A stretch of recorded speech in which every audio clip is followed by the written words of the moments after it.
you for coming. It's truly a great honor. This is a great school, great community. I've spent many times in this restaurant with Jim Diggins, who started this, Glenn Miller, and Jim Perkins, and quite a few people. St. Ed's is nothing but an incredible memory for me. I looked as a head coach and had the opportunity to have this and be standing out here today is a dream come true. I wanted to tell you something to make you laugh a little bit. You know, I'm retired now, and one of the things that I'm thinking about with retirement is you never get a day off. And the thing I miss most about coaching, and Ken Majarka is here today, is the referees. I miss them less than anyone. Thank you, Joe. And the thing I don't understand about new coaches today is that new coaches, a lot of them don't drink. I have just one question for them. What do they do when they lose?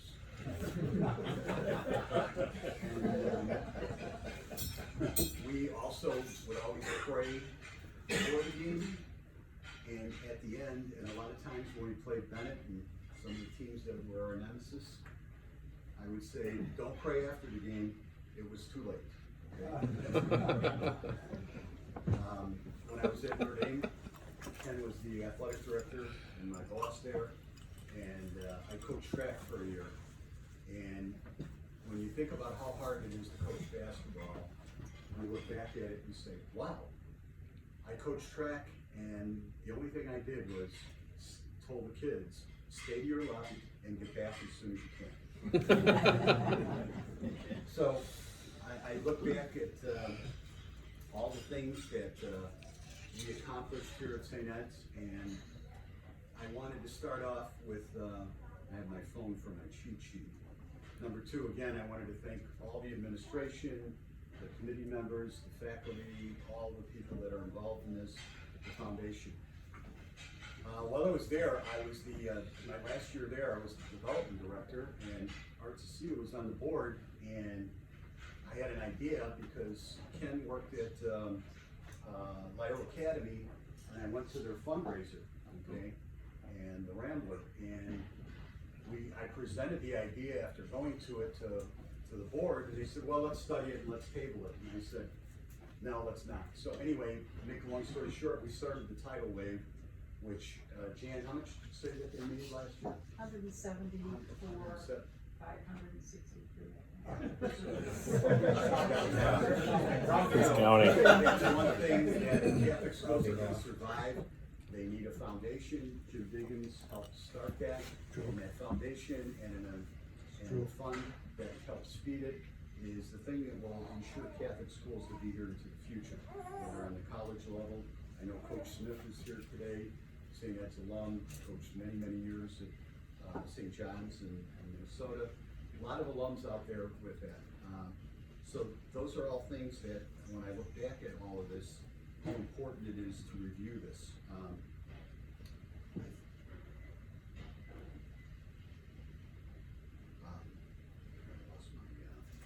phone's keeping over there. The thing about coaching is that I learned is that you can't win without players, but you can lose with them. It's a very hard job. But I think that molding young men and running into kids and see how you've affected their lives is a special job, and I think it's something that all of us should appreciate, and having the opportunity to attend a Catholic school and share your values with parents and kids that are there for you and have the same values you have is really important. I wanted to talk a little bit about how important Elgin basketball is. When I got here, one of the reasons I want the job is George Holmes, who said the invocation today, was on the first team there, and St. Edward has a rich tradition, but the entire Elgin community does also. I was talking to John Butin today and trying to refresh my memory about all of the things. In 1956, there was only one class. Now there's 4 classes. And if I look back, if there was 4 classes from the beginning, St. Ed's would probably have many championships, state championships. In 1956, Art Cecita had a shot at the end of the game that beat and upset Elgin Maroons. If you ever seen the movie Hoosiers, that's St. Ed's. I mean, if you ever watched that movie, which is my favorite movie, it really shows the spirit of a small school that can rise up against giants and sit down and beat some teams that they had no business beating. And I look at the tradition, the Elgin Maroons, and I believe Art helped me out, I think it was 58 or 59. They had 9-point or 10-point lead with less than 50 seconds to go in the state championship game and got beat. Okay, so basketball is a game that like anything can happen, and anything can happen almost immediately. So again, going back to St. Ed's, 1972, when they split his two classes, St. Ed's was the first team to appear in a game in the Class A tournament when they split into two classes. So another one. I look at, I mentioned John already, Dave Casper, who played for the Oakland Raiders, played basketball and football at St. Ed's, played for the Oakland Raiders for many years, Chappie Wells. All the games were broadcast when we were here on WRMN radio. We had a daily newspaper, the Elgin Courier News. It was like coaching in a small college and a high school level. It was amazing the amount of publicity and the things that we had that most high schools don't even come close to having. I lasted 40 years in education, okay? I started out as a grade school basketball coach, wanted to be a basketball coach, didn't have much of a playing resume, so I knew I had to coach. While I was going to school, I coached a Catholic grade school at St. Cyprian's, made it to the CYO finals. Other coaches noticed me and recommended me. Tom York used to be the coach at Streamwood, had the opportunity, and when I was looking for my first high school job, I had the opportunity to coach at St. Rita, where I met the athletic director, Father McGrath, and I met Tony, and I worked for Tony Baroni. Tony played at Duke for Vic Bubis and was instrumental in my career. He just passed away 2 months ago, went to the funeral, and it was really sad to see people that have been instrumental in your life to have the opportunity to do that. Tony ended up going to Creighton and being the head coach at Texas A&M, and he was director of player personnel for the Memphis Grizzlies. So the things that he taught me, I couldn't have learned from other people. So when I was coaching at St. Ed's, after 4 or 5 years there, he left to take the head coaching job at Creighton, and Dick Rusesa called me and wanted me to interview for the Bradley assistant job. I looked back and whether I was going to do that. And for anybody to give advice to, a lot of times, I said, well, if I got one offer, I'll have another. And as a college counselor, I've given that advice to other kids. Opportunities might only come once in life, not multiple times, okay? And so I passed that up, and I wondered what would have happened if I would have had that opportunity. But instead, I decided to stay in high school and coach. I looked at, I coached, when I started out, then I went to Notre Dame and Niles. I coached my first pro basketball player, Jim Les, who's now the head coach at the University of California, Davis. And he's been a lifelong friend, and he played in the NBA. I also had the opportunity to take 3 teams to Europe, one to Ireland, one to Austria and Germany, one to Italy. I was an assistant coach with a bunch of Division I players. Basketball has opened up doors that I would have never believed. I had the opportunity through Ajanka. I worked part-time as the basketball representative for Nike, ran Michael Jordan's camp. David Yates is here, the head coach at Palatine Frem, who finished second in state, has done an outstanding job. David was a player at Elmhurst College where we held the camp. If you would have told me as a senior in high school, I would have the opportunity to work side by side by the Babe Ruth of basketball, Michael Jordan, I would have said you're crazy. And that opportunity was incredible. So when I look back and start reminiscing, the older I get, to start reminiscing about things and thinking about all the things that happened in my life, I look back at it and I say, wow, this is unreal. I went to Leiden High School after I left St. Ed's. We had averaged 20 wins the last 5 years we were there. Had a tremendous record. Ken Payne took a team to the state finals with, players that, Eric Cecita, who was one of the greatest shooters I've ever coached, and he's here today.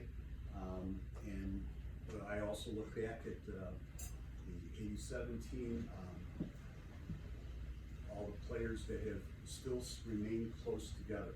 Mike McGrath is the 21 years at the coach of the University of Chicago who's on that team. I look at all the different players that we've had. Jason Schroeder's here today, and I look at all the different things that we've had and the players that have come and the success that they've had makes me quite proud because as a coach, all you do is live vicariously through your players. Can't win without players, but you can lose with them. Look at the Houston Astros, or look at any team that you watch a game today that are very talented and can't win championships. Coach said that these things are very difficult to do, and very, very difficult. And these are things that I look back at that we have that.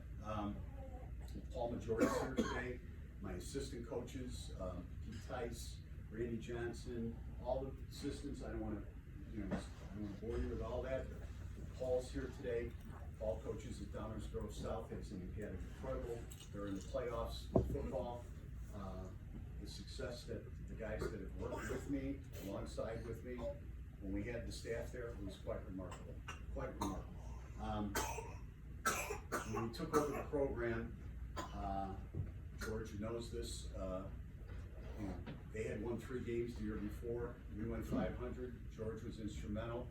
They were a great group of athletes. We played all seniors. The next year, talk about a test of courage. We lost 19 games in a row, okay, with Randy Johnson's team, and it was a test of character. And being a young coach in my early 20s, and saying, "Oh my God, am I going to last?" And I look back at it, and I was determined, and we continued to improve and get better, and taking this program for all what it's worth. Okay. Kevin Callahan, who's not here today, was going to fly in. He's in the Hall of Fame here at St. Ed's. He played football at Yale and played basketball for me. Him and I talked on the phone. He was going to fly in today to do it, but something came up with one of his kids, and he could not make it. He said to me, "Coach," he said, "the thing that impressed us on the warm-up jackets for St. Ed's, you put a star. We had the state of Illinois in the back. We had a star where Elgin was, because I said, when we go to Champaign, we want everybody to know where our school is located in the state of Illinois." And then also we put a star where Champaign was, stating the goal. We gave those kids a goal, and they fulfilled that goal. And I look back at it and I say, wow, dreams are important, okay?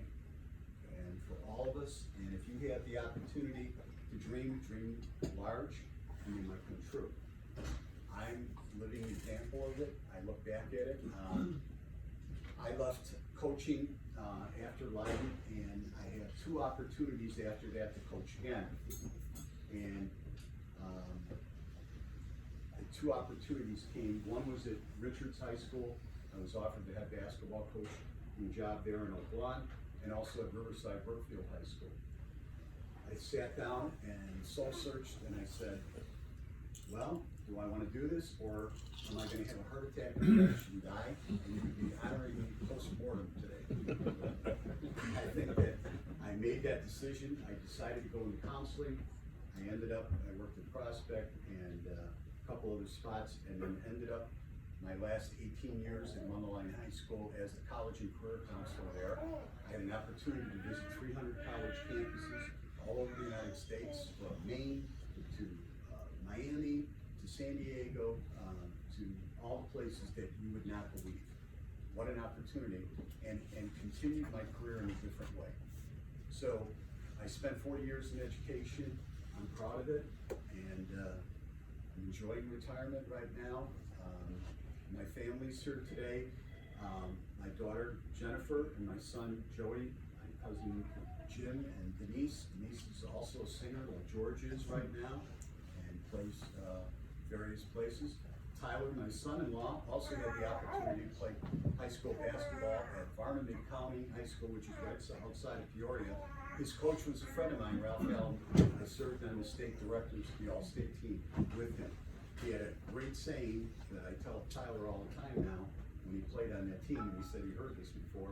He says, "Coach, sometimes the horses bring you, and sometimes you bring the horses." And that's true about coaching. I leave you with this. I know it's been a long afternoon and I don't want to take up much more of your time. I appreciate all of you, again, being where you're at. And I think that I look back at that. One last thing I wanted to mention, Mike King, who I wish, if anybody knows of him and see him, I'll never forget when we upset Bennett's 96-game winning streak. It was amazing that game. It was like when the fans stormed the court and we did it. And I'll give you a quick story with that one. We're playing and Mike King was like, if there was a 3-point play, he would have 50 points. He scored 28 or 30 points in the game. And if there was a 3-point play, and on that Bennett team, which we had mentioned earlier, that was our nemesis, and they pounded us. And usually, they had that 96-game winning streak, and Porter Mosier, who led Loyola to the Final Four a couple years ago, was a player on that team. And I can remember when he was going back, he went by the bench to Bill Geist, who was the coach at the time, and he was looking and he goes, "Get out," because Bennett, when they ran that 1-3-1 zone, it was like a 7-man zone, okay? They had 6-7 across the front line, a wingspan of unbelievable. Anyway, Mike King got today, I guess they call it on TV, in a zone, and would look back on that, and Porter went by the bench and said the guy was yelling at him, "Get out on him, get out on him," and it was his corner to 1-3-1 zone, and we kept flipping him back inside, and he just shook his head, you know, and Mike helped us to that incredible upset. But, you know, I look back at Porter Mosier, and also when Tony Baroni was looking for a shooting guard, he had asked me, "What about Porter Mosier?" And I said, "Take him." And we ended up starting as a freshman and getting a scholarship and started as a walk-on. And I look back at these memories and some of the things that we did. And that win over Bennett was incredible. Just incredible. It's a high that you could never duplicate. You know, going to Champaign, you can't go to Nordstrom's and buy this. You can't go to Nordstrom's and buy this.